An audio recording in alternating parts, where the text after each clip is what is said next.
السلام علیکم ناظرین، میں ہوں کیسلی میر۔ امید کرتا ہوں خیریت سے ہوں گے دنیا کے جس کونے میں ہوں گے۔ بڑا اہم سوال اور وہ یہ کہ کیا روزے کا تصور اسلام سے قبل بھی موجود تھا اور اسلام میں اس کا آغاز کب ہوا؟ مکہ یا مدینہ میں اسلام کی آمد سے قبل بھی روزہ رکھنے کا رواج تھا، لیکن اس کے قواعد و ضوابط ویسے نہیں تھے جو اسلام کی جانب سے دیے گئے۔ اگرچہ پیغمبر اسلام روزے رکھتے تھے، لیکن اسلام کے ابتدائی دور میں مسلمانوں پر 30 دن روزے رکھنا لازم نہیں تھا۔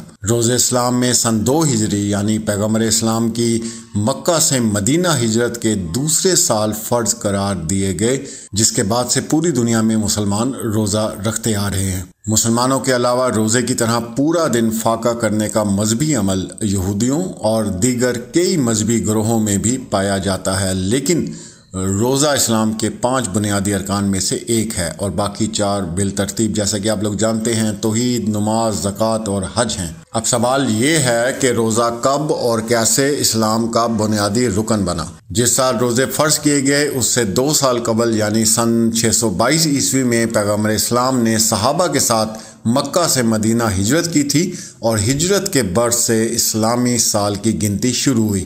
اسلامی ماہرین کا کہنا ہے کہ سن 2 ہجری میں رمضان کے مہینے میں روزے رکھنے کو لازم قرار دینے کی آیات نازل ہوئی تھی۔ ڈھاکہ یونیورسٹی کے شعبہ اسلامی تعلیم کے پروفیسر ڈاکٹر شمس نے بتایا کہ قرآن کی جس آیت میں روزہ فرض کیا گیا اس میں ساتھ ساتھ یہ بھی بتایا گیا کہ یہ عمل ایسے ہی لازم ہے جیسے کہ ماضی کی قوموں پر فرض تھا۔ ان کا کہنا ہے کہ اس کا مطلب واضح ہے کہ اسلام سے قبل بھی مختلف مذاہب اور اقوام میں روزہ رکھنے کی روایات موجود تھیں، تاہم اس کی شکل مختلف تھی، جیسے کہ یہودی اور دیگر مذاہب کے ماننے والے بھی روزہ رکھتے ہیں۔ ماہرین کا کہنا ہے کہ اسلام کی آمد سے قبل مکہ اور مدینہ میں لوگ مخصوص تاریخوں پر روزہ رکھتے تھے۔ اس کے علاوہ کئی لوگ عاشورہ کے دن بھی روزہ رکھتے تھے، جبکہ کچھ قمری ماہ کے 13، 14 اور 15 تاریخ کو بھی روزے رکھے جاتے تھے۔ ڈھاکہ یونیورسٹی کے شعبہ اسلامی تاریخ کے جو پروفیسر ہیں ڈاکٹر عطاء اللہ رحمان نے بتایا کہ دوسرے انبیاء پر بھی روزہ فرض تھا، لیکن یہ مدت 1 ماہ تک کی نہیں تھی۔ ان کا کہنا ہے کہ پیغمبر اسلام نے بھی مکہ میں قیام کے دوران ہر قمری مہینے میں 3 روزے رکھے، یہ سال میں 36 بنتے ہیں۔ اس کا مطلب یہ ہے کہ روزوں کی روایات پہلے سے موجود تھیں۔ انہوں نے اسلامی تاریخ کا حوالہ دیتے ہوئے کہا کہ حضرت آدم کے زمانے میں ہر مہینے میں 3 دن روزے رکھے جاتے تھے، جبکہ حضرت موسیٰ نے ابتدا میں 30 دن تک کوہ طور پر روزے رکھے تھے۔ بعد میں مزید 10 دن کا اضافہ کرتے ہوئے انہوں نے لگاتار 40 روزے رکھے۔ اسلامی فاؤنڈیشن کے ڈپٹی ڈائریکٹر نے بتایا کہ پہلے انبیاء پر 30 دن کا روزہ رکھنا فرض نہیں تھا، کچھ انبیاء پر عاشورہ کا روزہ فرض تھا، جبکہ کچھ ہر قمری مہینے کے 13، 14 اور 15 تاریخ کو روزہ رکھتے تھے۔ تاہم انہوں نے کہا کہ اس دعوے میں کوئی حقیقت نہیں کہ پیغمبر اسلام مکہ میں قیام کے دوران روزہ رکھتے تھے۔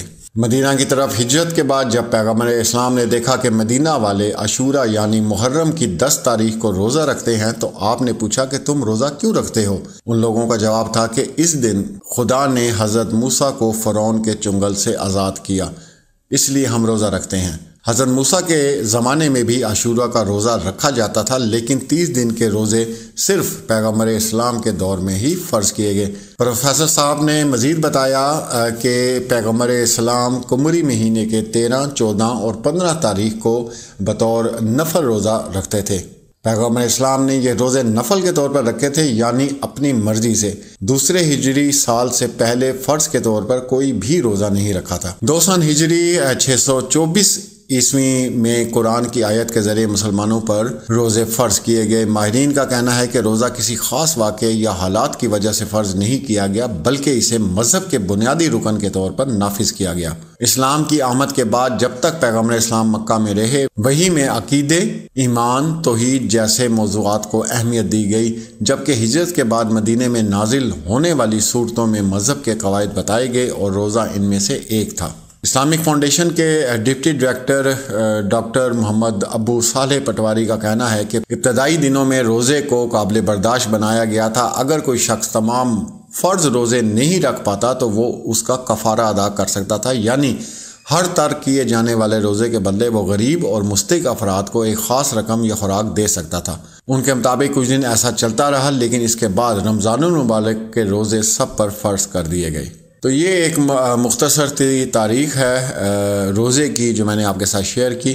انشاءاللہ اس طرح کی مزید معلوماتی ویڈیوز ہم آپ کے ساتھ شیئر کرتے رہیں گے۔ اپنا اور اپنے پیاروں کا خیال رکھیں۔ اللہ حافظ۔